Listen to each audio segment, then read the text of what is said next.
Hey hi guys, எல்லாரும் எப்படி இருக்கீங்க? இன்னைக்கு உங்களுக்காக ஒரு பயங்கரமான ஹாரர் மூவியை தான் எடுத்துட்டு வந்திருக்கேன். ஆல்ரெடி இந்த படத்துக்கு பார்ட் 1 இருக்கும். அதை நீங்க பாக்கலைன்னா செக் பண்ணிட்டு வாங்க. இப்போ இந்த கதை எப்படி இருக்கும்னா, இந்த படத்தோட ஒன்லைனரை கேளுங்களேன். தன்னோட அம்மாவை இழந்த நம்ம ஹீரோயினும் அவங்க தம்பியும் ஒரு பிரைவேட் போர்டிங் ஸ்கூலுக்கு வராங்க. அந்த ஸ்கூல்ல எல்லாருமே அங்க தங்கி படிக்கிற மாதிரி தான் இருக்கும். அப்படி இருக்கிற வகையில நம்ம ஹீரோயினோட தம்பிக்கு தன்னோட அம்மா இழந்தது இன்னமும் அவனுக்கு வருத்தமாவே இருக்கும். அதனால எங்க சுத்தி பார்த்தாலும் அவனுக்கு அவங்க அம்மா தான் தெரிவாங்க. இது ஒரு பக்கம் இருக்கும்போது அந்த ஸ்கூல்ல ஒரு தடை செய்யப்பட்ட இடம் ஒண்ணு இருக்கும். அது 19ஆம் நூற்றாண்டை சேர்ந்தது. இப்படி இருக்கிற வகையில ஒரு நாள் ராத்திரி நேரத்துல நம்ம ஹீரோயினோட சேர்ந்து ஒரு குரூப் ஆஃப் ஃப்ரெண்ட்ஸ் அந்த தடை செய்யப்பட்ட பேஸ்மெண்ட்டுக்கு போவாங்க. அந்த இடத்துல இவங்க ஒரு மர்மமான கண்ணாடியை பார்ப்பாங்க. அது ஒரு சாதாரண கண்ணாடி தானா, அதுல என்ன ஸ்பெஷலா இருக்க போகுது அப்படின்னு நம்ம நினைச்சிட்டு இருக்கும்போது அங்கதான் இந்த கதையே அடங்கி இருக்கு. இந்த கண்ணாடி முன்னாடி நின்னு நம்ம ஏதாவது வேண்டணும்னா இல்ல ஏதாவது ஆசைப்பட்டோம்னா கண்டிப்பா அது நடக்கும். ஆனா அந்த ஆசைக்குண்டான விலையும் அவங்க கொடுக்கற மாதிரி இருக்கும். ஏன்னா அந்த கண்ணாடிக்கு பின்னாடி இருக்கிற வரலாறு ரொம்பவும் பயங்கரமானது. இந்த கண்ணாடியோட சக்தி தெரியாம விளையாட்டா இவங்க எல்லாருமே அதை பயன்படுத்தி பார்க்கும்போது அந்த கண்ணாடியோட சாபத்துல இவங்க மாட்டிப்பாங்க. வரிசைகளா ஒவ்வொருத்தரும் காணாம போய் கொலை செய்யப்பட்டுமா இருக்கும்போது இதெல்லாம் ஏன் நடக்குது, எதுக்கு நடக்குதுன்னு எதுவுமே தெரியாத நம்ம ஹீரோயின் அதுல இருந்து தப்பிச்சாங்களா, இந்த சாபம் கடைசியா நீங்குச்சா, இதுக்கெல்லாம் பின்னாடி இருக்கிற காரணம் என்ன, இதை எல்லாத்தையும் நம்ம ஹீரோயின் சரி பண்ணாங்களா? இந்த படத்துல வர கதையை விட கடைசியில ஒரு ட்விஸ்ட் வைப்பாங்க பாருங்க. லிட்டரலி உங்கள யாராலையுமே அதை எதிர்பார்க்க முடியாது. அதுக்கு நான் கேரண்டி. சோ ஒன்ஸ் அகைன் இது உங்க நேரோ டைம் தமிழ் சேனல். வீடியோக்குள்ள போறதுக்கு முன்னாடி நீங்க இன்னும் நம்ம சேனலுக்கு சப்ஸ்கிரைப் பண்ணலைன்னா மறக்காம சப்ஸ்கிரைப் பண்ணிக்கோங்க. பக்கத்துல இருக்கிற பெல் ஐகானை பிரஸ் பண்ணி அதுல ஆளுங்கத்தை செலக்ட் பண்ணுங்க. அப்பதான் நான் போற இந்த மாதிரியான வீடியோஸ்லாம் உங்களுக்கு நோட்டிபிகேஷனா வரும். இந்த வீடியோ பிடிச்சிருந்ததுன்னா மறக்காம உங்க ஃப்ரெண்ட்ஸ் அண்ட் ஃபேமிலிக்கு ஷேர் பண்ணுங்க. இந்த வீடியோ பிடிச்சிருந்தா மறக்காம ஒரு லைக்கும் கொடுங்க. ஏன்னா நீங்க கொடுக்குற அந்த லைக் எனக்கு ஒரு பயங்கர மோட்டிவேஷனா இருக்கும். படத்தோட ஆரம்பத்துல ஒரு சின்ன ஃபேமிலியை வந்து காட்டுவாங்க. பின்னாடி இருக்காங்க இல்லையா, அவங்க தான் நம்ம ஹீரோயின். அவங்க பேரு ஓல்கா. இது அவனோட தம்பி ஆச்சியம். இவங்க ரெண்டு பேர்ட்டையும் அவங்க அம்மா வெளியில கூட்டிட்டு போயிட்டு இருப்பாங்க. நம்ம ஹீரோயினுக்கும் அவங்க தம்பிக்கும் ஆகவே ஆகாது. எப்ப பார்த்தாலும் சண்டை போட்டுக்கிட்டே இருப்பாங்க. ஒரு கட்டத்துல வந்து சண்டை பெருசாகும் போது அவங்க அம்மா என்ன பண்ணுவாங்கன்னா சமாதானப்படுத்த ட்ரை பண்ணுவாங்க. ஆனா அப்பா அவங்களுக்கு தெரியல அது ஒரு பெரிய விபத்துல கொண்டு போய் விடும்னு. என்னன்னு பார்த்தா முன்னாடி ஒரு ட்ரக் வேகமா வந்துட்டு இருக்கும். இவங்க அந்த ட்ரக்ல மோதக்கூடாதுன்னு வண்டியை திருப்புவாங்க பாருங்க. அது வேற பாலமாச்சா, வண்டியை திருப்புனதுல கண்ட்ரோல் இல்லாம நேரா அந்த கார் ஆத்துல விழுந்துரும். இந்த மாதிரி காட்டும் போது டைட்டில போட்டு இப்ப அப்படியே கட் பண்ணா ஒரு ஃபியூனரல்ல காட்டுறாங்க.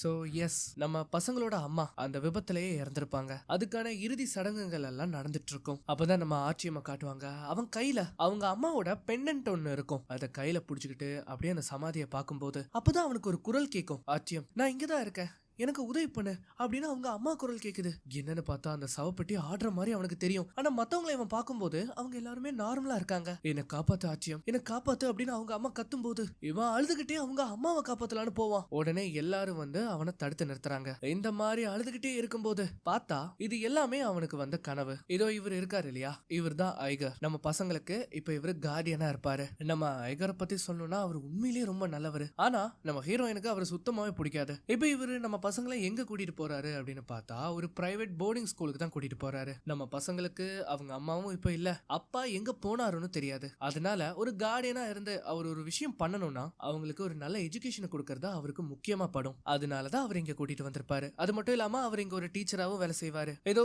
இவங்க இருக்காங்க இல்லையா, இவங்க தான் இந்த ஸ்கூலோட பிரின்சிபல். இவங்க பேரு வேலண்டினா. இந்த சமயத்துல தான் அந்த இடத்துல பயங்கரமான ஒரு சத்தம் கேட்கும். அங்க யாரோ ஒருத்தன் பயங்கரமா கத்துவான். யாருன்னு பார்த்தா அவன் பேரு வந்து கிரில். அவனும் இந்த ஸ்கூல்ல ஒரு ஸ்டூடெண்ட் தான். அவனுக்கு தான் அப்பாவையும் தன்னோட ஸ்டெப் மதரையும் சுத்தமா பிடிக்காது. அதனால அவங்க மேல அவன் செம்ம காண்டா இருப்பான். அந்த சமயத்துல தான் ஆலிசா அப்படின்னு ஒரு பொண்ணை காட்டுவாங்க. அவளோட கேரக்டர் ஒரு மாதிரி ரவுடித்தனமா இருக்கும். அவளுக்கு ஐகர் மேல ஒரு சின்ன கிரஷுமே இருக்கும். இவங்க ரெண்டு பேரும் உன்னோட குழந்தைங்களா அப்படின்னு நக்கலா கேப்பா. என்னோட ரூம்ல ஒரு பிளேஸ் காலியா தான் இருக்கு, நீ வேணா என் கூட ரூமை ஷேர் பண்ணிக்கோ அப்படின்னு சொல்லிட்டு அவ அங்க இருந்து போயிருவா. வேலண்டினா வந்து அந்த ஸ்கூலை பத்தி பயங்கரமா சொல்லுவாங்க. என்னன்னா அந்த ஸ்கூல் இப்ப ரீசெண்டா தான் ஓபன் பண்ணிருப்பாங்க. ஆனா அந்த ஏரியாலயே ஒன் ஆஃப் த ஸ்கூலா இது வந்து சொல்லப்படுது. அது மட்டும் இல்லாம அவங்க முக்கியமா இன்னொரு விஷயத்தையும் சொல்லுவாங்க. இந்த பில்டிங் 19th செஞ்சுரியை சேர்ந்தது. அதுவும் குறிப்பா இந்த இடத்துக்குள்ள நீங்க யாரும் போகவே கூடாது, ஸ்ட்ரிக்ட்லி ப்ரோஹிபிட்டட். இந்த மாதிரி நிறைய ரூல்ஸ் அண்ட் ரெகுலேஷன்ஸ் சொல்லிட்டு அவங்க கூட்டிட்டு போயிட்டு இருக்கும்போது அப்பதான் நம்ம ஆச்சியம்மா காட்டுவாங்க. அவனை பாக்குறதுக்கே ரொம்பவும் பாவமா இருக்கும். அந்த கண்ணாடியில போய் அவன் மூஞ்சி பார்த்துட்டு இருப்பான். இந்த மாதிரி பார்த்துட்டு இருக்கும்போது அப்பதான் அந்த கண்ணாடியில அவங்க அம்மா ஆச்சியம்னு கூப்பிடுற மாதிரி இருக்கும். திரும்பி பார்த்தா அங்க யாருமே இருக்க மாட்டாங்க. வேலண்டினா, நீயும் உன்னோட தம்பியும் உன்னோட கார்டியன் கூட தான் இருக்கணும் அப்படின்னு சொல்லும்போது என்னால முடியவே முடியாது. அலிசா அவளோட ரூம்ல ஒரு ஸ்பேஸ் ஸ்பேஸ் காலியா இருக்குன்னு சொன்னா நான் அவ கூட போய் ஷேர் பண்ணிக்கிறேன் அப்படின்னு சொல்லிட்டு அங்கிருந்து போயிருவாங்க. இப்ப எப்படி இங்க அந்த ஆலிசாவோட ரூமை கட்டுவாங்க. இதோ இவ இருக்கா இல்லையா, இவ பேரு சோனியா. இவளுக்கு சாப்பிடுறத தவிர வேற எதுவுமே தெரியாது. இவங்க கூட தான் நம்ம ஹீரோயின் வந்து ரூமை ஷேர் பண்ண போறாங்க. இப்ப இங்க லஞ்ச் பீரியட்ல ஒருத்தனை காட்டுவாங்க. இவன் பேரு யூஜின். நம்ம யூஜினை பத்தி சொல்லணும்னா ரொம்ப அமைதியான பையன். அது மட்டும் இல்லாம நிறைய விஷயங்கள் இவனுக்கு தெரியவும் செய்யும். இந்த சமயத்துல தான் நம்ம ஸ்டார்டிங்ல பார்த்தோமே ஒருத்தர் சண்டை போட்டுட்டே வந்திருப்பானே, அந்த கிரில் இந்த இடத்துக்கு வருவான். ஆக்சுவலி சோனியா, ஆலிசா, யூஜின், கிரில் இவங்க 4 பேரும் ஒரு நல்ல ஃப்ரெண்ட்ஸ். இப்ப அப்படியே கட் பண்ணா அந்த நாள் ராத்திரி எல்லாருமே தூங்கிட்டு இருக்கும் போது நம்ம ஆச்சரியமா காட்டுவாங்க. அவனும் மத்தவங்கள மாதிரி தூங்கிட்டு தான் இருப்பான். ஆனா அவனுக்கு மட்டும் அவங்க அம்மா கூப்பிடுற சத்தம் கேட்கும். எந்திரிச்சு பார்க்கும்போது அந்த டோர் தானா ஓபன் ஆகுது. இவனுக்கு ஒண்ணுமே புரியல. அப்பதான் அந்த கண்ணாடியில அவங்க அம்மா அந்த கதவுக்கு பக்கத்தாடி நின்னு என் பின்னாடியே வா அப்படின்னு சொல்லி அங்கிருந்து போவாங்க. இவனும் என்ன பண்றான்னா வெளியில போறான். பார்த்தா கீழே ஒரே தண்ணியா இருக்கும். அங்க அவங்க அம்மா என் பின்னாடியே வா அப்படின்னு சொல்லி கூட்டிட்டு போவாங்க. அண்ட் இங்க ஒல்கா என்ன பண்றான்னா ராத்திரி நேரத்துல எல்லாரும் தூங்கின உடனே அவ பேகை எடுத்துட்டு அங்கிருந்து கிளம்புறா. அந்த மாதிரி பேகை எடுத்துட்டு டோர் ஓபன் பண்ணி அங்கிருந்து சைலண்டா போலாம் அப்படின்னு பாக்கும்போது அந்த இடத்துக்கு வந்த கிரில் அதுக்கப்புறம் யூஜின் இவங்க 2 பேரும் அவளை பயங்கரமா பயன்படுத்திடுவாங்க. இந்த சத்தத்துல எல்லாரும் எந்திரிக்கவும் செஞ்சிருவாங்களா. அவளால அங்கிருந்து போக முடியாது. இவங்க எதுக்காக இப்ப இங்க வந்திருக்கானுங்கன்னா ராத்திரி பார்ட்டியை என்ஜாய் பண்றதுக்காக. இந்த இடத்துல கிரில் அவ பேகும் கையுமா இருக்கிறத பார்த்த உடனே நீ எங்க ஓட பாக்குற அப்படின்னு கேட்பான். நீ ஏன் இவ்வளவு கஷ்டப்படுற, இங்க இருந்து தப்பிக்கிறது ஒண்ணும் அவ்வளவு கஷ்டமான காரியமே இல்ல. சோ இந்த மாதிரி சொன்ன உடனே அவளும் என்ன பண்றானா அங்கிருந்து இப்ப தப்பிக்காம டோரை சாத்திட்டு அந்த பார்ட்டில அவளும் ஜாயின் பண்ணுவா. ஆலிஸ் என்ன சொல்லுவானா ராத்திரி இந்த இடத்த விட்டு தப்பிச்சு போகிறது ஒரு நல்ல ஐடியாவே கிடையாது. அதுக்கு பதிலா பெட்டர் ஆப்ஷனே மார்னிங் தான். இதை கேட்ட உடனே நம்ம ஹீரோயின் காலையில எப்படி இங்க இருந்து தப்பிச்சு போறது அப்படின்னு கேட்பா. காலையில கிரோசரிஸ் எல்லாம் சப்ளை பண்ண ஒரு ட்ரக் வரும். அந்த ட்ரக்குக்கு பின்னாடி ஏறி நீ இங்க இருந்து தப்பிச்சு போயிடலாம். எல்லாருமே இங்க வந்து பேசிட்டு இருக்கும்போது இப்போ நம்ம ஆச்சியம்மா காட்டுவாங்க. அவன் நேரம் எங்க போறான்னு பார்த்தா அந்த ப்ரோஹிபிட்டட் ஏரியான்னு ஒண்ணு இருக்குமே அந்த இடத்துக்கு போறான். அந்த இடத்துல நிறைய பிளாஸ்டிக் கவர்ஸ் எல்லாம் போட்டு வச்சிருப்பாங்க. அதை எல்லாத்தையுமே ஒவ்வொன்னா விளக்கிட்டு போவான். எப்படியாக அவன் போயிட்டு இருக்கும்போது அந்த இடத்துல அவங்க அம்மாவை பாக்குறான். அம்மா அம்மான்னு சொல்லிட்டு வேகமா ஓடி போய் பார்த்தா அங்க யாருமே இருக்க மாட்டாங்க. அதுக்கு பதிலா ஒரே ஒரு டோர் மட்டும் இருக்கும். அதுவும் சீல் பண்ணப்பட்ட நிலைமையில இருக்கும். அந்த கதவுக்கு பின்னாடி இருந்து அவங்க அம்மாவோட குரல் கேக்குது. இந்த மாதிரி ஆச்சியம் நான் இங்கதான் இருக்கேன், என்ன காப்பாத்து அப்படின்னு அந்த குரல் கேட்கும். இவனும் என்ன பண்றான்னா அம்மா அம்மான்னு சொல்லி அந்த கதவை ஓபன் பண்ண ட்ரை பண்ணிட்டே இருப்பான்.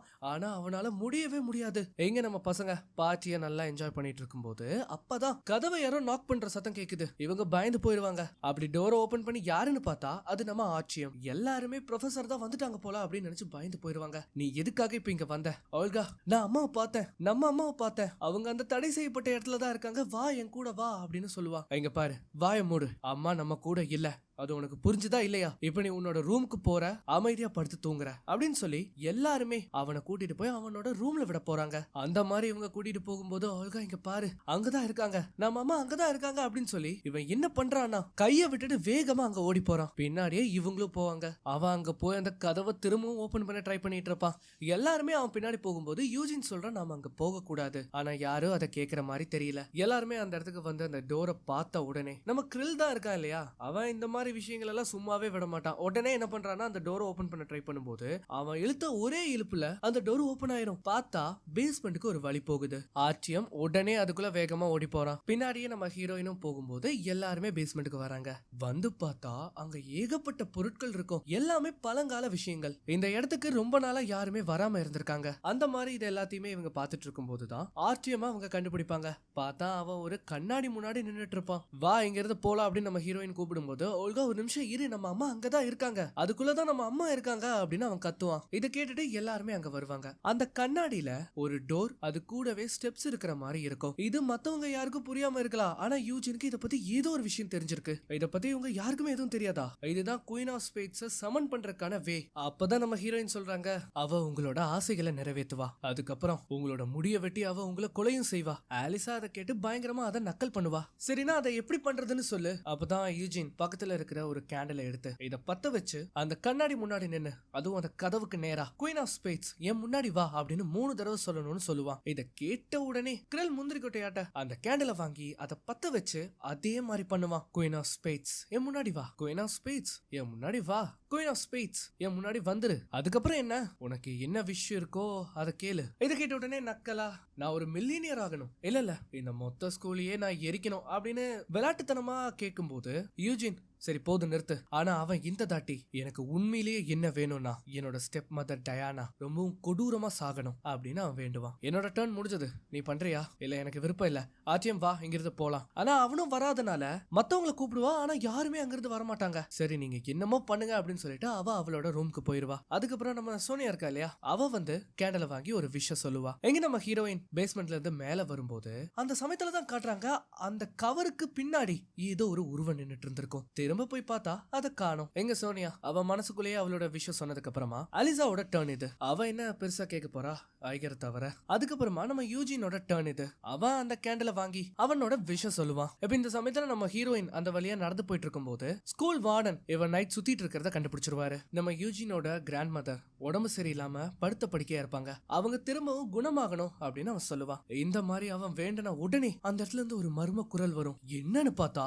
அது ஒரு உருவம். உங்க எல்லாரையும் கொலை செய்ய போற அப்படின்னு சொல்லி வேகமா வரும் பாருங்க. அப்படியே கால் தடுக்கி கிரில் கீழே விழுந்துருவான். அவன் பயன்படுத்தணும்னு நினைக்க போய் அங்க இருக்கிற எல்லா பொருட்களும் கீழே விழுந்து பயங்கரமான சத்தத்தை ஏற்படுத்திடும். உடனே இவங்க எல்லாரும் என்ன பண்றாங்கன்னா வேக வேகமா அவங்களோட ரூமுக்கு போயிருவாங்க. ஆனா ஆர்டிஎம் மட்டும் அங்கேயே இருப்பான். அவன் என்ன கேட்பான்னு நமக்கு நல்லாவே தெரியும். எனக்கு என்னோட அம்மா திரும்ப வேணும் அப்படின்னு அவன் கேட்பான். அண்ட் இந்த சமயத்துல தான் காட்டுறாங்க அந்த கண்ணாடிக்கு பின்னாடி யாரோ ஒருத்தங்க நிக்கிறாங்க. அவங்க கையில ஒரு பொம்மையும் இருக்கும். இப்ப அப்படியே கட் பண்ணா அடுத்த நாள் காலையில நம்ம ஹீரோயினை தவிர்த்து எல்லாருமே நிம்மதியா படுத்து தூங்கிட்டு இருப்பாங்க. இங்க நம்ம பசங்க 2 பேரை காட்டுறாங்க இல்லையா, அப்போ கிரில் படுத்து தூங்கிட்டு இருக்கும் போது அவனோட தலைமுடிய யாரோ வெட்டுறாங்க. இப்ப அப்படியே இங்க குழந்தைங்களோட ரூம காட்டும் போது அங்க நம்ம ஆர்டிஎம் இருப்பான். அவனை பாக்குறக்கே ஒரு மாதிரி பேய் அறிஞ்ச மாதிரி உட்கார்ந்துட்டு இருப்பான். அது மட்டும் இல்லாம அவன் கையில அந்த பொம்மை இருக்கும். இதை விட கொடூரமான ஒரு பொம்மை எங்கேயுமே பார்த்திருக்க முடியாது. இப்ப அதுக்கப்புறமா இங்க கிளாஸ் வந்து நடந்துட்டு இருக்கும் போது அப்பதான் வேலண்டினா ஸ்கூல் வார்டனோட அந்த இடத்துக்கு வருவாங்க. ஏன்னா நேத்து ராத்திரி நம்ம ஹீரோயின் வெளியில சுத்திட்டு இருந்ததை வார்டன் பார்த்திருப்பாரு இல்லையா, அதனாலதான். நீ மட்டும்தான் அங்க இருந்தியா இல்ல உன் கூட யாராவது இருந்தாங்களா அப்படின்னு கேட்கும்போது நம்ம ஹீரோயின் யாரையுமே போட்டு கொடுக்க மாட்டாங்க. இந்த சமயத்துல தான் அந்த சப்ளை ட்ரக் இருக்கு இல்லையா, அது அந்த பக்கம் வரும். இத நம்ம ஹீரோயினும் பாக்குறாங்க. ஹீரோயின் அந்த ட்ரக்க பாக்குறதா ஐகர் நோட்டீஸ் பண்ணிருவாரு. ஆக்சுவலி இவன் இந்த ஸ்கூலுக்கு புதுசுங்கிறனால பெனால்டி எதுவும் கிடையாது. ஒரே ஒரு தடவை மட்டும் எக்ஸ்கியூஸ் கொடுப்பாங்க. இப்ப அதுக்கப்புறமா நம்ம ஹீரோயின் என்ன பண்றாங்கன்னா அந்த பேக்கை எடுத்துட்டு மெதுவா யாருக்கும் தெரியாம அந்த ட்ரக்ல ஏறி உட்கார்ந்து மறைஞ்சுக்கலாம் அப்படின்னு பாக்கும்போது அந்த இடத்துக்கு நம்ம ஐகர் வராரு. நீ இங்கிருந்து போறேன்னு மட்டும் சொல்லிடாத. ஆமா நான் இங்கிருந்து தான் போறேன். அப்படின்னா ஆர்டிஎமோட நிலைமை அவனை கொஞ்சம் யோசிச்சு பார்க்க மாட்டியா? எனக்கு அதை பத்தி எந்த கவலையும் இல்ல. உங்க அம்மா இந்த இடத்துல இருந்திருந்தாங்கன்னா கண்டிப்பா கவலைப்பட்டிருப்பாங்க. இங்க பாருங்க, நீங்க வெறும் டீச்சர் தான், சைக்காலஜிஸ்ட் கிடையாது. இந்த மாதிரி அவ ஈட்டிக்கு போட்டியா பேசுறத பார்த்த உடனே அவர் என்ன பண்றாருன்னா புரிஞ்சுக்கிறாரு. இனி என்ன சொன்னாலும் அவ கேட்க போறது இல்ல. அதனால அவளுக்கு கொஞ்சம் பணம் மட்டும் கொடுப்பாரு. ரொம்ப நன்றி, நான் இதை திருப்பி கொடுக்க பாக்குறேன். அதெல்லாம் ஒண்ணும் வேண்டாம், உன் தம்பிக்கு அடிக்கடி கொஞ்சம் லெட்டராச்சும் போடு அப்படின்னு சொல்லிட்டு அவர் அங்கிருந்து போயிருவாரு. நம்ம ஹீரோயின் கரெக்டா அந்த டிரைவர் வர்றதுக்குள்ள அந்த வண்டிக்குள்ள ஏறி உட்காந்துப்பாங்க. அந்த வண்டியும் அங்கிருந்து கிளம்புது. நம்ம ஹீரோயினும் அந்த இடத்த விட்டு தப்பிக்க போறாங்க. அண்ட் இந்த சமயத்துல நம்ம ஆர்டிஎம் காட்டுறாங்க. அவன் ஒரு குளத்துல நின்னுட்டு இருப்பான். அவனுக்கு ஆப்போசிட் அவங்களோட அம்மா இருப்பாங்க. அவங்க அம்மா என் கூட வா, என் கிட்ட வா அப்படின்னு சொல்லும்போது இவனும் என்ன பண்றான்னா அவங்க பேச்ச கேட்டுட்டு அந்த குளத்துக்குள்ள இறங்குறான். இந்த சமயத்துலதான் அந்த வண்டி கிராஸ் ஆகும். உள்ள இருக்கிற நம்ம ஹீரோயின் இதை பாத்துருவாங்க. இதை பார்த்த உடனே இவங்க சும்மா விடுவாங்களா? உடனே இவங்க என்ன பண்றாங்கன்னா அவனை காப்பாத்துறதுக்காக அங்க போறாங்க. அங்க போய் ஆர்டிஎம் நீ என்ன பண்ற, தயவு செஞ்சு வெளியில வா, அம்மா இங்கதான் இருக்காங்க அவள்கா, நான் அவங்க கூட போயாகணும். நான் 3 என்றதுக்குள்ள நீங்க வரலைனா அப்புறம் என்ன பண்ணுவேன்னு எனக்கே தெரியாது அப்படின்னு சொல்லும்போது அப்பதான் பாக்குறாங்க அவனுக்கு பின்னாடி இது ஒரு நிழல் நிக்குது. அது ஒரு பெண்ணோட உருவம். அது என்ன பண்ணுதுன்னா அப்படி அவனை உள்ள எடுத்துட்டு போயிடும். இத பார்த்த உடனே நம்ம ஹீரோயினும் அவனை காப்பாத்துறதுக்காக அதுக்குள்ள இறங்குறாங்க. அந்த மாதிரி தனிக்குள்ள போய் பார்க்கும்போது தான் தெரியுது ஆர்டிஎம்மால மூச்சு விட முடியல. அது மட்டும் இல்லாம ஏதோ ஒரு விஷயம் அவனை உள்ள இழுத்துட்டு இருக்கு. அந்த கருப்பு உடை போட்ட பெண்ணோட உருவம் சரியா தெரியாது. ஆனா அது ஆர்டிஎம் விடுற மாதிரி தெரியல. நம்ம ஹீரோயின் ஆர்டிஎம் காப்பாத்துறதுக்காக போராடிட்டு இருக்கும்போது இந்த சமயத்துல ஐகர் அந்த இடத்துக்கு வந்துருவாரு. உடனே அவர் தனிக்குள்ள குதிச்சு நம்ம ஆர்டிஎம் காப்பாத்திடுவாரு. நம்ம ஹீரோயின் என்ன பண்றாங்கன்னா அந்த உருவம் யாருன்னு தேடிட்டு இருக்காங்க. ஆனா அங்க யாருமே இல்ல. அதுக்கு பதிலா ஆர்டிஎம் கையில அவங்க அம்மாவோட பெண்டன்ட் இருக்கும். அது அவங்களுக்கு கிடைக்கும். இப்ப இது ஒரு பெரிய இஷ்யூ ஆகும். வேலண்டினா நம்ம ஹீரோயினை கேக்குறாங்க, நீ எதுக்காக உன்னோட தம்பிய அந்த குளத்துக்குள்ள இழுத்துட்டு போன? நான் இப்பவும் உங்ககிட்ட சொல்றேன், அந்த இடத்துல ஒரு பெண்மணி இருந்தாங்க, கருப்பு உடை போட்டிருந்தாங்க. அவங்க தான் ஆர்டிஎம் கொலை பண்ண முயற்சி பண்ணாங்க. நம்ம ஆயகரும் இது நம்புற மாதிரி தெரியல. அதனால நம்ம ஹீரோயின் என்ன பண்றாங்கன்னா நேரா ஆர்டிஎம் கிட்டே போய் ஆர்டிஎம் இவங்க கிட்ட எடுத்து சொல்லு, அந்த இடத்துல ஒரு பெண்மணி இருந்ததை நீ பாத்தீல, அத சொல்லு அப்படின்னு கேட்கும்போது அப்படி அங்க யாருமே இல்ல அப்படின்னு அவன் சொல்லுவான். அது மட்டும் இல்லாம இன்னில இருந்து நம்ம ஹீரோயின் ஆர்டிஎம் பாக்குறதுக்கு இவங்க தடையும் போடுவாங்க. இப்ப அப்படியே இங்க நம்ம கிரில் ஸ்கூலுக்கு வந்துட்டு இருப்பான். ஆனா இந்த தாட்டி அவனுக்கு என்னைக்கும் இல்லாத அளவுக்கு ரொம்ப டிஃபரெண்டா ஃபீல் ஆகுது. கிரில் அவன் ரூம்க்கு வந்து அவங்க அப்பாக்கு கால் பண்ணுவான். ஆனா அவங்க அப்பா நார்மலா இருக்கிற மாதிரி தெரியல. இங்க பாரு கிரில், உனக்கே தெரியும் நான் உன்னை எந்த அளவுக்கு நேசிக்கிறேன்னு, அதனால என்ன நீ மன்னிப்பியா? அப்பா கொஞ்ச நேரம் சும்மா இருங்க. நீங்க குடிச்சிருக்கீங்களா என்ன? ஆமா, உன்னோட அம்மாவும் தான் அப்படின்னு சொல்லி அவர் லைட்டா விலகுவா இருப்பாருங்க.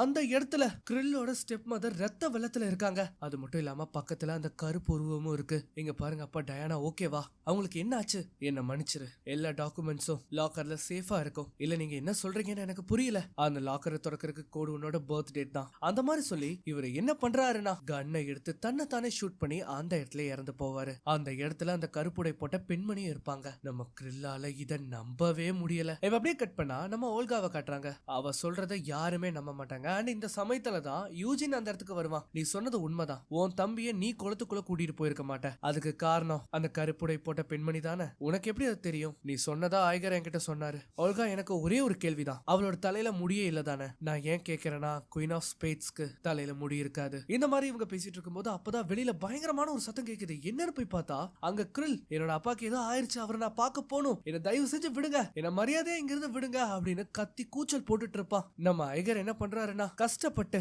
அவனை சமாதானப்படுத்துறாரு. யூஜின் வந்து நம்ம பசங்க கிட்ட கேக்குறான் என்ன ஆச்சு அப்படின்னு. அதாவது கிரில்லோட அப்பா தன்னோட கேர்ள் ஃபிரெண்டையும் கொண்டுட்டு அவரும் சூசைட் பண்ணிக்கிட்டாரு அப்படின்னு அவ சொல்றா. இப்பவாச்சும் உங்களுக்கு புரியுதா? கிரில் அதுதான் குயின் ஆஃப் ஸ்பேட்ஸ் கிட்ட விஷா வச்சிருந்தான். இதை கேட்ட உடனே எலிசாவும் சோனியாவும் உனக்கு என்ன பைத்தியம் ஏதாவது பிடிச்சிருக்கா, இதெல்லாம் எங்களால நம்ப முடியாது அப்படின்னு சொல்லிட்டு அங்கிருந்து போயிருவாங்க. ஆனா யூஜின் ஓல்கா கிட்ட நீயாச்சும் என்ன நம்பு, கிரில் உண்மையிலேயே இததான் வேண்டனா. இப்ப இவங்க ரெண்டு பேரும் நேரா எங்க போறாங்கன்னு பார்த்தா ஆர்டிஎம் பாக்குறதுக்காக. நம்ம ஹீரோயின் ஆர்டிஎம் கிட்ட நீ எதுக்காக அவங்க கிட்ட அந்த குளத்துல ஒரு பெண்மணி இருந்ததை சொல்லவே இல்ல, அவங்க தான் சொல்லக்கூடாதுன்னு சொன்னாங்க. நம்ம ஹீரோயின் அவங்க கிட்ட எவ்வளவோ பேசி பார்ப்பாங்க. அப்பதான் நம்ம யூஜின் ஆர்டிஎம் ஏதோ வரைஞ்சிட்டு இருக்கிறத பாக்குறான். பார்த்தா அதுதான் குயின் ஆஃப் ஸ்பேட்ஸ்.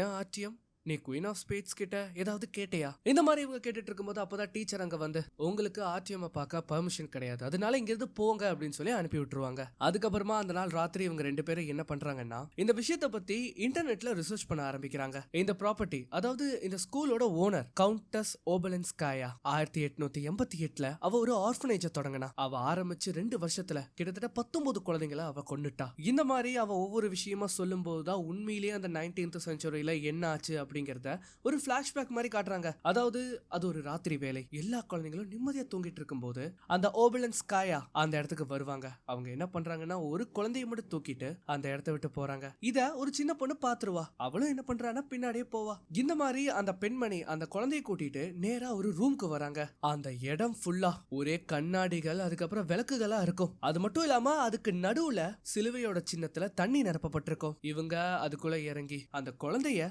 அந்த தண்ணிக்குள்ள முக்கி அந்த இடத்துல சாகடிக்க பாப்பாங்க. ஒரு உயிருக்காக இன்னொரு உயிரை நான் பலி கொடுக்கறேன், இந்த உயிரை எடுத்துக்கோங்க, என்னோட நிக்கோலாய திரும்பி கொடுங்க. இந்த மாதிரி சொல்லும்போது அந்த நிக்கோலாய் அந்த கண்ணாடியில தெரிவான். இவங்க முகத்துல ஒரே சிரிப்பு, ஏன்னா அவன் கிட்ட வந்துட்டு இருக்கான். ஆனா இந்த சமயத்துல என்ன ஆகுதுன்னா அந்த டோரை யாரோ உடைக்க முயற்சி பண்ணிட்டு இருக்காங்க.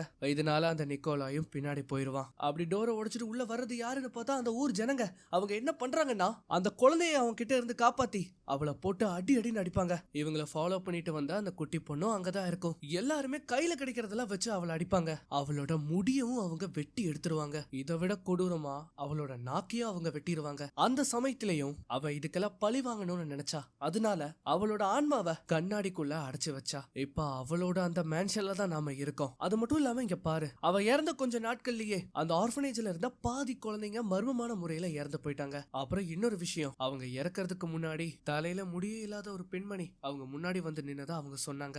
இந்த மாதிரி அவங்க அதை ஜூம் பண்ணி பாத்துக்கிட்டு இருக்கும்போது ஒரு கட்டத்துல என்ன ஆகுனா அந்த லேப்டாப்பே ஆஃப் ஆயிரும். பின்னாடி இருந்து ஒரு குரலும் கேட்கும். யாருன்னு பார்த்தா பிரின்சிபல் வேலண்டினா. இந்த நேரத்துக்கு நீங்க இங்க என்ன பண்றீங்க, மரியாதையா உங்களோட ரூம்ஸ்க்கு போங்க அப்படின்னு சொல்லி அனுப்பி வச்சிருவாங்க. இப்போ இந்த சமயத்துல தான் கீழே பேஸ்மெண்ட்ல என்ன நடக்குது அப்படின்னு நமக்கு காட்டுறாங்க. பார்த்தா அந்த இடத்துல இருக்கிறது நம்ம கிரில். அவன் என்ன பண்றான்னா அந்த கேண்டில பத்த வச்சு அந்த கண்ணாடி முன்னாடி வந்து நின்னு நீ இருக்கியா இல்லையான்னு எனக்கு தெரியாது, நீ உண்மையா பொய்யான்னு கூட எனக்கு தெரியாது, ஆனா உன்கிட்ட கெஞ்சி கேட்கிறேன், தயவு செஞ்சு என்னோட அப்பாவை திரும்ப கொடுத்துரு. இந்த மாதிரி இவன் அழுகும் போது அப்பதான் அந்த கண்ணாடியில அவங்க அப்பாவோட உருவம் தெரியுது. இவன் திரும்பி பாக்குறான், பார்த்தா அங்க இல்ல. மறுபடியும் கண்ணாடியை பார்க்கும்போது அவர் கொஞ்சம் கிட்ட வந்து நிப்பாரு. திரும்பவும் பாக்குறான், அங்க அவரு இல்ல. ஆனா இந்த தடவை அவரு அவன் பக்கத்துலதான் இருக்காரு. என்ன தயவு செஞ்சு மன்னிச்சிருங்க, நான் அதை வேண்டவே இல்ல, ஆனா இப்படி நடந்துருச்சு, என்ன மன்னிச்சிருங்க அப்படின்னு அவன் கிட்ட கெஞ்சும் போது அவங்க அப்பா என்ன பண்றாருன்னா அவனோட கழுத்தை பிடிச்சு அவனை கொலை பண்ண ஆரம்பிக்கிறாரு. இவன் அங்க இருந்து தூக்கி வீசப்படுவான். அந்த சமயத்துல நேரா ஒரு போட்டோ மேல போய் விழுவானா, அந்த போட்டோல இருக்கிறது தான் ஓப்லன்ஸ்காயா. இவன் அதை பார்த்துட்டே இருக்கும்போது இப்ப அவங்க வந்து பயன்படுத்துவாங்க பாருங்க. லிட்டரலி அவனை இனி யாராலையுமே காப்பாற்ற முடியாது. இப்ப அப்படியே கட் பண்ணா இங்க நம்ம வேலண்டினோ வேகமா பசங்க இருக்கிற ஏரியாக்கு வந்துட்டு இருக்காங்க. அவங்க வந்து எல்லார்கிட்டயும் என்ன சொல்றாங்கன்னா, எல்லா சீனியர் ஸ்டூடெண்ட்ஸ்க்கும் இன்னைக்கு நாள்ல இருக்கிற எல்லா பீரியட்ஸுமே கேன்சல் ஆயிருச்சு. இது கேட்ட உடனே எல்லாருமே ரொம்ப சந்தோஷப்பட்டு கூச்சல் போட ஆரம்பிச்சிருவாங்க. சத்தம் போடாம ஒரு நிமிஷம் இருங்க, அதுக்கு பதிலா நான் உங்களுக்கு இன்னொரு வேலை வச்சிருக்கேன். நீங்க எல்லாருமே காட்டுக்குள்ள போயாகணும். எதுக்குன்னா நேத்து ராத்திரியில இருந்து கிரில்ல காணோம், அவனை தேடுறதுக்காக தான் இன்னைக்கு உங்களுக்கு எல்லாத்துக்குமே லீவ். இப்ப இந்த சமயத்துல சோனியா இருக்கா இல்லையா, அவ வந்து சாப்பிட்டுக்கிட்டே இருப்பா. அவ சாப்பாடு மொத்தம் ஒரே பிளுக்கலா இருக்கும். இத பார்த்த உடனே பயந்து போய் அதை கீழே தள்ளி விட்டுருவா. ஆனா பார்த்தா அந்த சாப்பாடு நல்லா தான் இருக்கும். இந்த இன்ஃபர்மேஷன் கிடைச்ச உடனே எல்லாருமே என்ன பண்றாங்கன்னா அந்த காட்டுக்குள்ள இறங்கி நம்ம கிரில்ல தேட ஆரம்பிக்கிறாங்க. நம்ம ஹீரோயினும் யூஜினும் நடந்து வந்துட்டு இருக்கும்போது அப்போ அவன் இந்த இடத்த பத்தி இன்னும் சில மிஸ்ட்ரிஸ் சொல்லுவான். அதாவது 1960 காலகட்டத்துல இது ஒரு சம்மர் கேம்பா இருந்ததாகவும் அந்த சமயத்துல 3 குழந்தைங்க காணாமலும் போயிருக்காங்க. திரும்பவும் 1990ஸ்ல 3 குழந்தைகள் இறந்தும் 2 குழந்தைகள் காணாம போகப்பட்டும் இருந்திருக்காங்க. இப்போ நம்ம பசங்க பேசிட்டு இருக்கும்போது சோனியா அந்த இடத்துக்கு வருவா. அவளை பாக்குறக்கே ஒரு மாதிரி உடம்பு சரியில்லாத மாதிரி இருக்கும். உனக்கு ஒன்னும் பிரச்சனை இல்ல அப்படின்னு கேட்கும்போது, இன்னைக்கு காலையில நான் ஏதோ சாப்பிடக்கூடாத சாப்பிட்டுட்டேன் போல, அதனாலதான் வாந்தி வர மாதிரி இருக்கு அப்படின்னு சொல்லுவா. அவங்க எல்லாருமே அங்கிருந்து போயிருவாங்க. இவ அப்படியே இருமிக்கிட்டே இருப்பா. பார்த்தா கையெல்லாம் ஒரு பிழுவா இருக்கும். இந்த மாதிரி அதை வந்து கிளீன் பண்ணிட்டு இருக்கும் போதுதான் தூரத்துல நம்ம கிரில் இருக்கிறத இவ கவனிக்கிறா. அவன் அங்கிருந்து போக இவளும் என்ன பண்றான்னா கிரில் கிரில் அப்படின்னு கூப்பிட்டுட்டு அவன் பின்னாடியே போறா. அவன் அப்படி எங்க போறான்னு பார்த்தா கைவிடப்பட்ட ஒரு இடத்துக்கு தான் போவான். அந்த இடத்த பாக்குறக்கே ஒரு சிமெண்ட்ரி மாதிரி இருக்கும். அந்த இடத்துல ஒரு ஸ்டாச்சு இருக்கும். அதுக்கு பின்னாடி தான் போயிருப்பான். ஆனா இப்ப போய் பார்த்தா அவன் அங்க இல்ல. சோனியா இப்ப இந்த இடத்துல தனியா இருப்பா. அண்ட் இந்த சமயத்துல தான் காட்டுறாங்க அந்த கீழே தண்ணி தேங்கி இருக்கும் இல்லையா, அதை நல்லா பாருங்களேன். ஒரு கருப்பு உருவம் அந்த இடத்துக்கு வரும். அது இப்ப மெதுவா இவ்வளவு நோக்கி கிட்ட வரும். இத அவ அப்படியே பாத்துக்கிட்டே இருக்கும்போது இப்ப என்ன ஆகுதுன்னா இவளோட முடிய அது வெட்டிடும். அந்த தண்ணியில அது பின்னாடி இருக்கிற மாதிரி இருக்கும். ஆனா பின்னாடி திரும்பி பார்த்தா அதை காணோம். அப்பாடா ஒண்ணுமே இல்ல அப்படின்னு நினைக்கும் போதுதான் கிட்ட வந்து அது பயன்படுத்தும் பாருங்க. அவ பயந்து போய் கீழே விழுந்துருவா. என்ன காப்பாத்துங்க என்ன காப்பாத்துங்கன்னு சொல்லி வேகமா ஓடி வரும்போது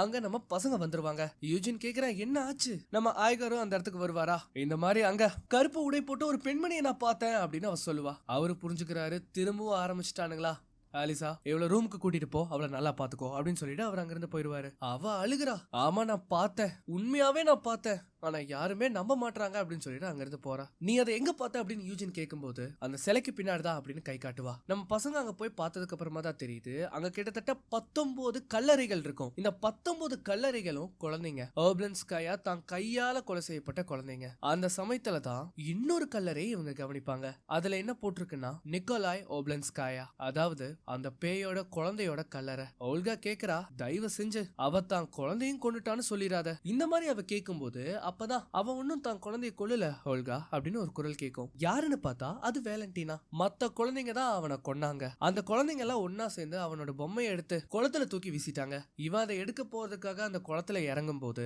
தண்ணிக்குள்ள மூழ்கி அந்த இடத்துல உயிரை விட்டுருப்பான். அப்போ அதுக்காக தான் அவ தன்னோட சோலை வித்து பழி வாங்கணும்னு நினைச்சாலா, அது எல்லாமே கட்டுக்கதை. மக்கள் அவளை அடிச்சு கொடூரமா கொன்னாங்க. அதுக்காக அவங்களே பரப்பி விட்ட ஒரு புரளி தான் இது. சரி, கதை கேட்டதெல்லாம் போதும், இப்ப நீங்க உங்களோட இடத்துக்கு திரும்புங்க, வேகமா போங்க அப்படின்னு சொல்லி அவங்கள அனுப்பி விடுவாங்க. வேலண்டினா என்ன பண்ணுவாங்கன்னா அந்த கலரையே பார்த்துட்டு இருப்பாங்க. நம்ம ஹீரோயினுக்கு ஒரு சந்தேகம், ஓப்லன்ஸ்காயா பத்தி எப்படி வேலண்டினாக்கு தெரிஞ்சது? இவங்க கிட்ட ஒரு குரூப் போட்டோ மாட்டியிருக்கோம். அதை வந்து ஜூம் பண்ணி பார்த்துட்டு இருக்கும்போது அவங்க சொன்னாங்க இல்லையா ஒரு பொம்மையை பத்தி, அந்த பொம்மை அந்த போட்டோல இருக்கும். அண்ட் அதே பொம்மை தான் இப்ப நம்ம ஆர்டிஎம் கிட்ட இருக்கு. இப்ப கிளாஸ்ல இது டிராயிங் பீரியட், எல்லாருமே டிராயிங் பண்ணிட்டு இருப்பாங்க. அப்பதான் டீச்சர் வந்து கேக்குறாங்க, ஆர்டிஎம் இது யாரு, நீயும் உன்னோட சிஸ்டருமா என்ன? இல்ல, நானும் என்னோட அம்மாவும். இவங்க ஒரு மாதிரி முகத்தை சுழிச்சுக்கிட்டு, ஓ அப்படியா, சரி நல்லா இருக்கு அப்படின்னு சொல்லிட்டு அங்கிருந்து போயிடுவாங்க.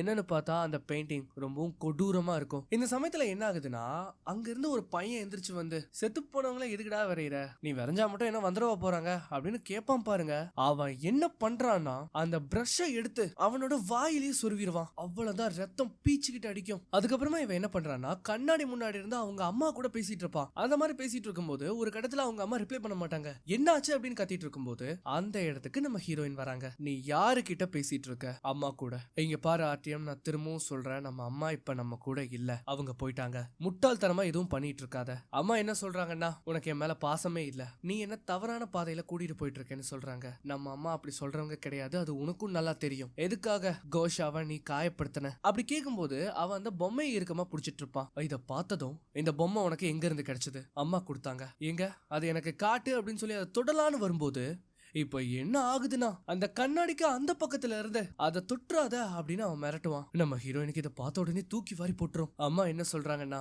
அவங்க கூட எல்லாரையுமே கூட்டிட்டு போயிருவாங்களாமா. இந்த மாதிரி சொல்லிட்டு அவன் போயிருவானா, நம்ம ஹீரோயினை காட்டுவாங்க பாருங்க, பேய் அரைஞ்ச மாதிரி உட்காந்துட்டு இருப்பாங்க. இப்ப அப்படியே இங்க நம்ம சோனியாவை வந்து காட்டுவாங்க. அலிசா என்ன பண்றான்னா, அவளுக்காக சாப்பாடு எடுத்துட்டு வந்து கொடுப்பா. அவ அங்க இருந்து போனதுக்கு அப்புறமா இவன் இந்த சாப்பாடை பாப்பா பாருங்க. அப்பதான் காட்டுறாங்க, அந்த முட்டையை பார்த்தா துடிக்கிற மாதிரி தெரியும். என்னன்னு பார்த்தா அதுக்குள்ள இருந்து ஒரு கோழி குஞ்சு வெளியில வருது. அலிசா அலிசான்னு கத்திட்டு வெளியில வருவா பாருங்க. அந்த இடத்துல அந்த கருப்பு உடை போட்ட பெண்மணி வருவா. அதாவது அதுதான் அந்த பேய். பின்னாடி திரும்பி பார்த்தா அங்கேயும் அவ இருக்கா. உடனே இவ என்ன பண்ணிருவானா, ரூம்குள்ள போய் டோரை லாக் பண்ணிப்பா. அண்ட் இப்படி இருக்கும்போது இப்ப என்ன ஆகுதுன்னா, கபோர்டோட கதவு தானா திறக்கும். சோ இப்ப இதை பார்த்த உடனே இவ என்ன பண்றானா, வேக வேகமா அந்த கபோர்டுக்குள்ள போய் ஒரு சாக்லேட் எடுத்து, நீ என்ன நினைச்ச? நீ பண்ற விஷயங்களெல்லாம் பார்த்து நான் பயந்துருவேன்னு நினைச்சியா? எனக்கு வெயிட் லூஸ் பண்ணணும்னு எந்த ஒரு ஆசையும் கிடையாது. நான் வழக்கம் போல எப்பவும் போல சாப்பிட்டுக்கிட்டே இருப்பேன். அவ அந்த பேய கண்ணா பின்னான்னு திட்டுவா. இந்த மாதிரி சொல்லிட்டு அந்த சாக்லேட்டை கடிப்பா பாருங்க. அப்பதான் காட்டுறாங்க அந்த மிரர்ல, இவ சாப்பிடுறது சாக்லேட் கிடையாது, கண்ணாடி துண்டை. அவ வாயில இருந்து ரத்தம் ஊத்திக்கிட்டே இருக்கும். இந்த மாதிரி அவ அதை பார்த்துட்டு இருக்கும் போது அந்த இடத்துக்கு அந்த பேய் வந்து அவளை அட்டாக் பண்ணிரும். அதுக்கப்புறமா கொஞ்ச நேரத்திலேயே ஆம்புலன்ஸ் அந்த இடத்துக்கு வருது. சோனியாவை ஸ்ட்ரக்சர்ல படுக்க வச்சு கூட்டிட்டு போயிட்டு இருக்காங்க. யூஜின் சொல்றான், 2வது விஷயம் நிறைவேற்றப்பட்டுருச்சு. யூஜின் கொஞ்சம் நிறுத்த, சோனியாவை நீ சொல்றதெல்லாம் நம்ப வச்சு இப்ப அவளுக்கும் பிரச்சனையை உண்டாக்கிட்ட. அப்பதான் நம்ம ஹீரோயின் சொல்றாங்க, இது ஒண்ணு கட்டுக்கதை கிடையாது. கிரில் அதுக்கப்புறம் சோனியா இவங்க 2 பேரோட விஷயம் நிறைவேற்றப்பட்டிருக்கு. சோனியாவை வண்டியில ஏத்திட்டு அந்த ஆம்புலன்ஸ் அங்கிருந்து புறப்பட்ட உடனே நம்ம பசங்க 2 பேரும் ஐகர் கிட்ட வராங்க. ஐகர், இங்க பாருங்க, நாங்க உங்ககிட்ட ஒண்ணு காட்டணும் அப்படின்னு சொல்லுவாங்க. இப்போ இந்த ஆம்புலன்ஸ் இங்கிருந்து போகுது இல்லையா, அந்த ஆம்புலன்ஸ்குள்ள இருந்து சோனியா பயங்கரமா கத்துறா. என்னன்னு பார்த்தா அந்த பேய் வண்டிக்குள்ளதான் இருக்கும். அவ கதையும் அதோட முடிஞ்சிடும். அண்ட் இங்க நம்ம பசங்க ஐகரை கூட்டிட்டு நேரா பேஸ்மெண்ட்டுக்கு வந்திருப்பாங்க. நம்ம ஐகர் வந்து ஆரம்பத்துல இதை நம்ப மாட்டாரு. அப்பதான் யூஜின் அங்க இருக்கிற சிம்பிள்ஸ் எல்லாத்தையுமே காட்டுவா. அந்த மாதிரி அந்த சிம்பிள்ஸை பார்க்கும்போது ஐகரே புரிஞ்சுக்கிறாரு, இது ஒரு வகையான ரிச்சுவல் சம்பந்தப்பட்ட விஷயம் அப்படின்னு. இது ஒரு பலிபீடமா இருக்கிறதுக்கு வாய்ப்பு இருக்கு. சோ இப்படி இந்த பலிபீடத்துல நம்ம ஏதாவது விஷயம் வேண்டனா அந்த விஷயம் நிறைவேறவும் செய்யும், அதே விஷயம் நம்மளால திரும்ப பெறவும் முடியும் அப்படின்னு அவர் சொல்லுவாரு. அப்ப யூஜின் கேக்குறா, நம்மளால இதை சரி பண்ண முடியும்னா அதுக்கு வழி என்ன? இருங்க அவசரப்படாதீங்க. இது ஒரு பலிபீடமா இருந்ததுன்னா கண்டிப்பா இங்க ஒரு வாட்டர் ரிசர்வாயர் இல்லைன்னா ஒரு பேசின் இருக்கணும், தண்ணி சம்பந்தப்பட்ட ஏதோ ஒரு விஷயம் இங்க இருந்தே தீரணும் அப்படின்னு அவர் சொல்லுவாரு. அப்பதான் நம்ம ஹீரோயின் பாக்குறாங்க, ஒரு பலகை ரொம்ப லூசா இருக்கும். அதை பார்த்த உடனே இவர் என்ன சொல்றாருன்னா, வாங்க வேகமா இதை வந்து எடுக்கலாம் அப்படின்னு சொல்லி அந்த பலகையை கொஞ்சம் கொஞ்சமா நீக்க ஆரம்பிக்கிறாங்க. அந்த மாதிரி இவங்க ஒவ்வொரு பலகையா நீக்கும் போதுதான் கவனிக்கிறாங்க, அந்த இடத்துல தண்ணி இருக்கு. அந்த தண்ணிக்குள்ள ஏதோ ஒண்ணு இருக்கும். இவங்க எல்லாரும் உத்து பார்க்கும் போதுதான் தெரியுது, அதுக்குள்ள யாரு இருக்கானா, நம்ம கிரில்லோட டெட் பாடி. அந்த செகண்டே போலீஸ் அந்த இடத்துக்கு வந்துரும். இந்த வேலண்டினா இருக்காங்க இல்லையா, இந்த பிரச்சனை பெருசாக கூடாது அப்படின்னு சொல்லி பூசி முழுக பாப்பாங்க. ஏன்னா இந்த விஷயங்கள் எல்லாம் பேரண்ட்ஸ்க்கு தெரிஞ்சதுன்னா இந்த ஸ்கூல்ல இருக்கிற எல்லா குழந்தைங்களையும் அவங்க திரும்ப கூப்பிட்டுருவாங்க. அதுக்கப்புறமா மொத்தமா இந்த ஸ்கூலே இவங்க இழுத்தி மூடுற நிலைமைக்கு வந்துடும். இது நடக்க கூடாதுன்னு இவங்க என்னெல்லாமோ கதை அள்ளி விடுவாங்க. அதாவது கிரில்லும் சோனியாவும் லவ்ல இருந்திருப்பாங்க, அவங்க 2 பேரும் ஒன்னா சேர முடியலன்னு சூசைட் பண்ணிக்கிட்டாங்க அப்படின்னு அவங்க சொல்லுவாங்க. ஆனா ஐகர் என்ன பண்ணிருப்பாருன்னா, எல்லா பேரண்ட்ஸ்க்கும் இன்ஃபார்ம் பண்ணி அவங்களோட குழந்தைங்களை வந்து கூட்டிட்டு போக சொல்லிடுவாரு. அதாவது இந்த கேஸ் முடியற வரைக்கும் இந்த ஸ்கூல் டெம்பரவரியா மூடப்பட்ட நிலைமையில இருக்கும். அது மட்டும் இல்லாம போலீஸ் ஆபீசர்ஸ் வேலண்டினாவை சந்தேகப்பட்டு அவங்க இன்வெஸ்டிகேட் பண்றதுக்காக போறாங்க. இப்ப நம்ம என்ன பண்றது அப்படின்னு நம்ம ஹீரோயின் கேட்கும்போது அலிசா சொல்றா, நான் போய் என்னோட அம்மாவை கால் பண்ணி இங்க வர சொல்றேன் அப்படின்னு சொல்லிட்டு அங்கிருந்து போயிருவா. பட் நம்ம ஹீரோயினுக்கு அம்மா அப்பா யாருமே கிடையாது. அண்ட் நம்ம யூஜினை எடுத்துக்கிட்டீங்கன்னா அவனுக்கு கிராண்ட் மதர் மட்டும் தான் இருப்பாங்க. ஆனா அவங்க ரொம்ப தூரம் தள்ளி இருப்பாங்க. இப்ப இன்ஃபார்ம் பண்ண கொஞ்ச நேரத்திலேயே எல்லா குழந்தைங்களோட அப்பா அம்மாவும் அங்க வந்து தங்களோட குழந்தைங்களை பிக்கப் பண்ணிட்டு அங்கிருந்து கூட்டிட்டு போயிட்டு இருப்பாங்க. நம்ம அலிசா அவங்க அம்மாக்கு கால் பண்ண ட்ரை பண்ணுவா. ஆனா அவங்க அம்மா எடுக்கவே மாட்டாங்க. இந்த சமயத்துலதான் ஆயகர் அந்த இடத்துக்கு வருவாரா. அவர்கிட்ட போய் இந்த மாதிரி என்னோட அம்மா வர்றதில்ல, என்னையும் உங்க கூட கூட்டிட்டு போங்க அப்படின்னு சொல்லுவா. பின்னாடி நம்ம ஹீரோயின் ஆர்டிஎம் தரத்தானு இழுத்துட்டு வருவா. அவன் வரவே மாட்டேன்னு ஒத்த கால நிப்பான், அட்டம் பிடிப்பான். ஆயகர் என்ன பண்றாருன்னா அவனை சமாதானப்படுத்தி அங்கிருந்து கூட்டிட்டு போக ட்ரை பண்ணுவாரு. ஆனா அவன் என்ன பண்றான்னா அவனோட கையை கடிச்சிட்டு அங்கிருந்து வேக வேகமா ஓடி போயிடுறான். பின்னாடியே நம்ம ஹீரோயினும் போக ஐகர் யூஜின் 2 பேருமே ஆலிசாவை தனியா விட்டுட்டு அவங்கள நோக்கி போயிருவாங்க. ஆனா இன்னும் கொஞ்ச நேரத்துல மழை வேற பெய்ய போகுது. நம்ம யூஜின் வந்து ஆர்டிஎம் பாத்துருவான். படிக்கிட்டு மேல அவன் போகும்போது இவனும் ஃபாலோ பண்ணிட்டே போவானா. ஆனா அந்த சமயத்துல ஆர்டிஎம் மேல இல்ல, கீழே இருப்பான். இத பார்த்த உடனே நீ அங்கேயே இரு அப்படின்னு சொல்லுவான் பாருங்க. இந்த சமயத்துல என்ன ஆகுதுன்னா பின்னாடி வந்து அந்த பேய் யூஜினோட முடிய கட் பண்ணிரும். இத பார்த்து அவன் பயந்துட்டு இருக்கும் போது அந்த பேய் என்ன பண்ணுதுன்னா அவனை அங்க இருந்து கீழே தள்ளி விட்டுரும். இப்போ இங்க வெளியில மழை பெஞ்சிட்டு இருக்கறனால ஆலிசா என்ன பண்றானா வண்டிக்குள்ள ஏறி உட்காந்துப்பா. அந்த டைம்ல மின்னல் மின்னும் போது அந்த இடத்துல ஏதோ ஒரு உருவம் தெரியும். இவ்வளவு என்ன பண்றான்னா ஹெட்லைட்ட போட்டு பாக்குறா. பார்த்தா அந்த இடத்துல நம்ம ஐகர் இருக்காரு. வெளியில வந்தா அந்த இடத்துல யாருமே இல்ல. சரின்னு உள்ள வந்து உட்கார்ந்தா பின்னாடி ஐகர் உட்கார்ந்து இருக்காப்ல. அது மட்டும் இல்லாம அவளோட முடியும் வெட்டப்பட்டுரும். அவன் என்ன பண்றான்னா ஆலிசாவை பிடிச்சு அந்த இடத்துலயே ரொம்ப கொடூரமா அவளை கொலை பண்ணுவான். நம்ம ஹீரோயினும் ஐகரும் ஆர்டிஎம் தேடி வேக வேகமா போவாங்க. ஆனா ஒரு கட்டத்துல அவனை காணோம். எங்கதான் போயிருப்பான் அப்படின்னு யோசிக்கும் போது அவன் எங்க போயிருப்பான்னு எனக்கு தெரியும் அப்படின்னு சொல்லி நேரா இவங்க 2 பேரும் பேஸ்மெண்ட்க்கு வராங்க. இப்ப அப்படியே கட் பண்ணா நம்ம யூஜினுக்கு முழிப்பு வருது. அவ எந்திரிச்சு பார்க்கும்போது தான் தெரியுது அவ இப்ப வேற ஒரு டைமென்ஷன்ல இருக்கான். அதாவது அந்த 1890ஸ்ல ஓப்லின்ஸ்காய் இறந்திருப்பாங்க இல்லையா, அப்ப அந்த டைம்ல என்விரான்மெண்ட் எப்படி இருந்ததோ அதே மாதிரி தான் இங்கேயும் இருக்கு. நம்ம யூஜின் இப்ப அங்கதான் இருக்கான். அந்த பேசின் அங்கதான் இருக்கும். சுத்தி முத்தி கண்ணாடிகள் இருக்கும். இந்த சமயத்துல யூஜின் ஒரு குரல் கேட்கும். அந்த குரல் இவனுக்கு பழக்கப்பட்ட மாதிரி இருக்கு. இவனும் மெதுவா சத்தம் கேட்கிற வழியா போகும்போது அப்படி அங்க யாரு இருக்கான்னு பார்த்தா நம்ம யூஜினோட பாட்டிமா. பாட்டிமா நீங்க இங்க என்ன பண்றீங்க அப்படின்னு கேட்கும்போது என் நேரம் வந்துருச்சு, இனிமேல் நீதான் உன் வாழ்க்கையை பாத்துக்கணும், நல்லபடியா வாழ்ந்து காட்டணும் அப்படின்னு சொல்லிட்டு அந்த இடத்துல அவங்களோட உயிர் போயிரும். நம்ம யூஜின் மனசோடைஞ்சு போயிருவான். அந்த இடத்துல பயங்கரமா அழுகும் போது இப்ப என்ன ஆகுதுன்னா இறந்து போன பாட்டிமாக்கு திரும்ப உயிர் வரும். அவங்க என்ன பண்றாங்கன்னா அவனோட கழுத்தை நெரிச்சு கொலை பண்ண முயற்சி பண்றாங்க. அந்த மாதிரி இருக்கும்போது தான் காட்டுறாங்க அங்க இருக்கிறது யூஜினோட பாட்டிமா கிடையாது, அது அந்த பேய். இப்ப இங்க நம்ம ஆர்டிஎம் காட்டுவாங்க. அவன் என்ன பண்றான்னா அந்த கண்ணாடி முன்னாடி போய் நின்னுட்டு இருப்பான். இத பார்த்த உடனே நம்ம பசங்க 2 பேரும் அதை தடுக்கலாம் அப்படின்னு ட்ரை பண்ணும்போது அவங்களுக்கே பயங்கரமான இடையூறு அந்த பேய் ஏற்படுத்தும். இவங்க 2 பக்கமும் பாக்குறாங்க. அந்த பேய் நேரா ஆர்டிஎம் நோக்கி போகுது. ஆர்டிஎம் என்ன பண்றான்னா அந்த கண்ணாடியில குயின் ஆஃப் ஸ்பேட்ஸ்க்கான ரிச்சுவலை வரையறான். நம்ம ஐகர் சொல்றாரு ஓல்கா அவன் எப்படியாவது அவனோட விஷயம் ரீனவுன்ஸ் பண்ணி ஆகணும், அதாவது திரும்ப பெறணும், இல்லைன்னா அவனை விடவே மாட்டா அப்படின்னு சொல்லும்போது இவன் என்ன பண்றான்னா வேக வேகமா அதை தடுக்க போறா. அந்த இடத்துல அவங்க அம்மா இருப்பாங்க. ஆர்டிஎம் சொன்னா கேளு, உன்னோட விஷயம் நீ ரீனவுன்ஸ் பண்ணி ஆகணும், நம்ம அம்மா இறந்துட்டாங்க அதுதான் உண்மை, அந்த மாதிரி அவ சொல்லிட்டு இருக்கும்போது இப்ப அந்த பேய் அவங்க முன்னாடி வந்து நிக்கும். அது என்ன பண்ணுதுன்னா நம்ம ஹீரோயினை அட்டாக் பண்ணும்போது ஐகர் அவளை காப்பாத்தலான்னு வருவாரு. ஆனா அவரையே ஒரு செகண்ட் தூக்கி எரிஞ்சிரும். நம்ம ஹீரோயினை அட்டாக் பண்ணி அவளை நகரவே முடியாத மாதிரி அது பண்ணிரும். அதுக்கப்புறமா ஆர்டிஎம் கூட்டிட்டு அது எங்க போகுதுன்னா நேரா அந்த பேசினுக்கு போகுது.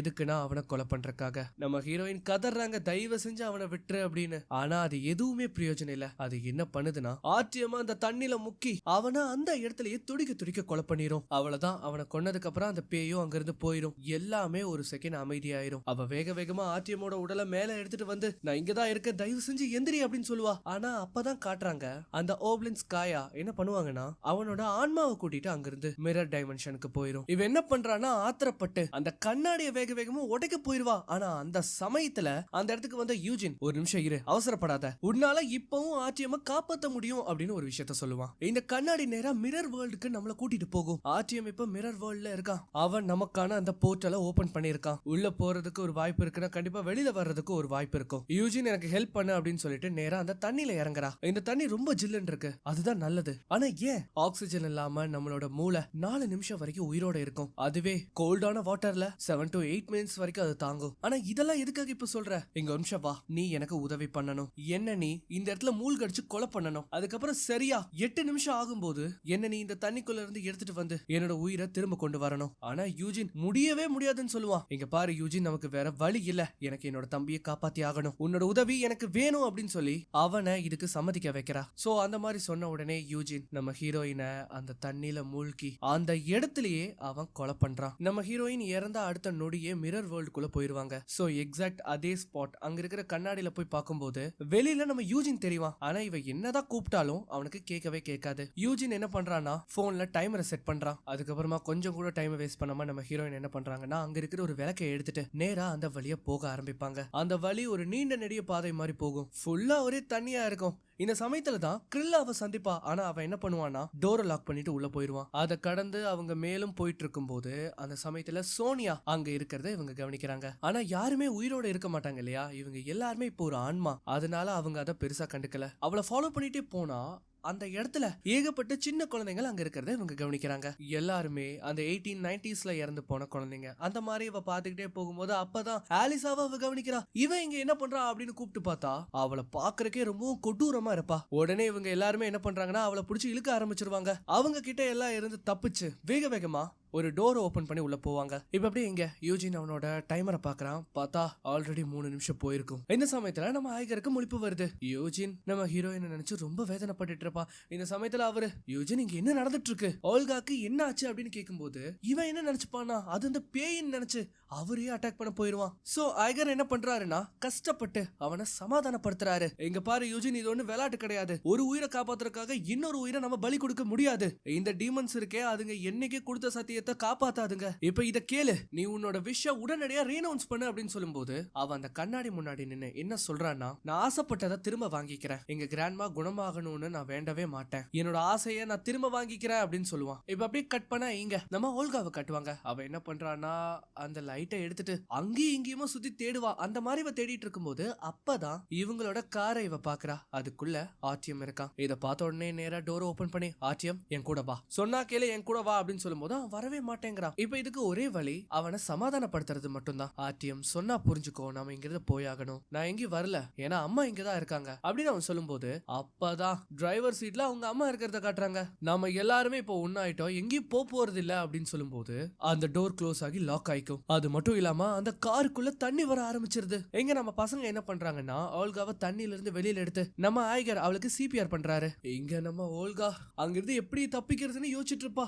அதே சமயம் இங்க நம்ம பசங்க அவளை காப்பாத்த முயற்சி பண்ணிட்டு இருப்பாங்க. சோ இது ரெண்டுமே சைட் பை சைடா நடக்கும். உனக்கு என்ன எப்பவுமே பிடிச்சது இல்ல, நீ என்ன வெறுத்துட்டே தான் இருக்க, இந்த மாதிரி எல்லாம் ஆர்டிஎம் சொல்லும்போது அப்பதான் ஓல்கா பொறுமையா நிதானமா இங்க பாரு ஆர்டிஎம், என்ன மன்னிச்சிரு, நீ எனக்கு மன்னிப்பு கொடுக்கணும், நானும் நம்ம அம்மாவை மிஸ் பண்றேன். ஆனா இங்க பாரு இது என்னன்னு தெரியுதா, நம்மளோட உண்மையான அம்மாவை தான் நீ நினைக்கணும், இங்க இருக்கிறது நம்ம அம்மாவே கிடையாது அப்படின்னு அவ சொல்லுவா. இத கேட்ட உடனே அவன் சமாதானம் ஆயிருவான். உடனே நம்ம இங்க இருந்து தப்பிச்சாகணும் அப்படின்னு சொல்லும்போது அந்த இடத்துக்கு அந்த பேய் வந்துடும். அது என்ன பண்ணுதுன்னா நம்ம ஹீரோயின் அட்டாக் பண்ணுது. அந்த மாதிரி அது வந்ததும் இவன் என்ன பண்றானா, எனக்கு உன்கிட்ட ஒரு விஷயம் இருக்கு, உனக்கு தெரியுமா, குயின் ஆஃப் ஸ்பேட்ஸ் என் முன்னாடி வா, குயின் ஆஃப் ஸ்பேட்ஸ் என் முன்னாடி வா, குயின் ஆஃப் ஸ்பேட்ஸ் என் முன்னாடி வா அப்படின்னு 3 தடவை சொல்லும்போது கட் பண்ணா நம்ம ஆர்டிஎம்க்கு முழிப்பு வருது. இவங்க யாராலையும் இதை நம்பவே முடியல. உடனே அவன் என்ன பண்றான்னா நேரா ஓல்கா கிட்ட வந்து தயவு செஞ்சு எந்திரி, தயவு செஞ்சு எந்திரி, நீ இல்லாமலாம் எங்களால இருக்க முடியாது, தயவு செஞ்சு எந்திரின்னு அவன் சொல்லுவான். இந்த மாதிரி சொல்லும் போது இப்ப என்ன ஆகுதுன்னா நம்ம ஓல்காக்கு உயிர் வருது. அவ கண் முழிச்ச உடனே சொல்ற முதல் விஷயம் என்னன்னா அந்த கண்ணாடியை உடைச்சிருங்க அப்படின்னு. யூஜின் தாமதப்படுத்தாத அந்த மிரரை உடைச்சிரு அப்படின்னு சொல்லும் போது இவன் என்ன பண்றான்னா அந்த கம்பியை எடுத்து அந்த கண்ணாடிய ஒரே அடியா உடைக்கிறான். அதுல இருக்கிற மொத்த சாம்பலும் அந்த கண்ணாடி உடைஞ்ச மாதிரியே உடைஞ்சு போயிரும். ஒரு வழியா எல்லா பிரச்சனையும் முடிஞ்சிருச்சு. ஓல்கா, குரில், ஆலிசா இவங்க 3 பேருமே அங்க இருந்தாங்க. ஆனா என்னால எதுவும் பண்ண முடியல. சரி இப்ப நம்ம இங்க இருந்து பேச வேண்டாம், உடனடியா இங்க இருந்து கிளம்பலாம் அப்படின்னு சொல்லி ஐகர் என்ன பண்றாருன்னா அவங்க எல்லாரையும் கூட்டிட்டு வெளியில வராரு. இவங்களுக்கு இருந்த இப்ப ஒரு பெரிய பிரச்சனை எப்படியோ முடிவடைஞ்சிருச்சு. அதனால இவங்க எல்லாருமே என்ன பண்றாங்கன்னா அங்க இருந்து போறாங்களா. அப்பதான் நம்ம ஹீரோயினுக்கு ஏதோ ஒண்ணு ஸ்ட்ரைக் ஆகுது. அவங்க அங்க இருந்த கண்ணாடியை பாக்குறாங்க. ஒருவேளை திரும்பவும் அந்த பேய் வந்துருமோன்னு பயப்படுறாங்களோ என்னவோ. அப்பதான் ஆர்டிஎம் வந்து என்ன காப்பாத்துறதுக்காக நீ அங்க வந்ததுக்கு ரொம்ப நன்றி. ஆமா நீ எப்படி அங்க இருந்து வந்த, அது ஒரு சீக்ரெட் அப்படின்னு அவ சொல்லுவா. என்னன்னு பார்த்தா இங்கதான் கதையில ஒரு மிகப்பெரிய ட்விஸ்ட் போட்டு உடைப்பாங்க. அங்க இருக்கிறது நம்ம ஓல்காவே கிடையாது, நம்ம ஹீரோயின் இந்த மிரர் டைமென்ஷன்ல மாட்டிக்கிட்டாங்க. ஆர்டிஎம் கூட இருக்கிறது இப்ப அந்த பேய். சோ இந்த மாதிரி காட்டுறதோட இந்த படத்தையும் முடிக்கிறாங்க. அண்ட் எப்படி இருந்தது இந்த படம் உங்களுக்கு பிடிச்சிருந்ததுன்னா மறக்காம உங்க ஃப்ரெண்ட்ஸ் அண்ட் ஃபேமிலிக்கு ஷேர் பண்ணுங்க. இந்த வீடியோ பிடிச்சிருந்தா மறக்காம ஒரு லைக்கும் கொடுங்க. ஏன்னா நீங்க கொடுக்குற அந்த லைக் எனக்கு ஒரு பயங்கர மோட்டிவேஷனா இருக்கும். இன்னொரு வீடியோல மீண்டும் சந்திக்கலாம்.